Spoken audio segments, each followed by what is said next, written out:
All right, today we introduce the velocity potential. And the velocity potential is a mathematical tool that allows us to define a scalar function as a function of two dimensions, x and y, where the velocity components are the derivatives of the potential with respect to each of those variables. So u is d phi dx and v is d phi dy. Now the power of the velocity potential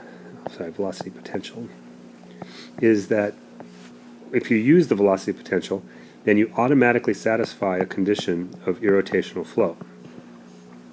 And irrotational flow simply means that the vorticity is zero, which in two dimensions means that du dy minus dv dx equals zero, which is automatically satisfied using a velocity potential.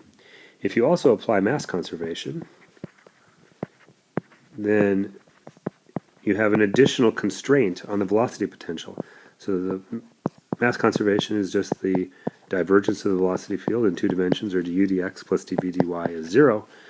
So substituting using the expressions for phi that we have up here into u and v, we end up with d squared phi dx squared plus d squared phi dy squared equals 0, or Laplace's equation. The Laplacian of phi is equal to 0.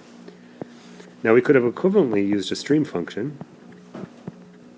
Stream function being defined using another Greek letter psi, such that u is minus d psi dy and v is d psi dx.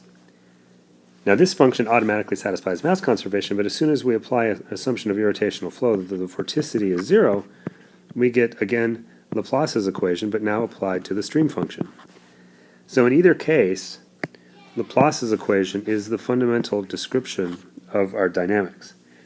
Now in the next couple lectures we're going to talk about using this expression to define a few basic building blocks for the flow, and from that construct flows that represent interactions with cylinders or blunt objects.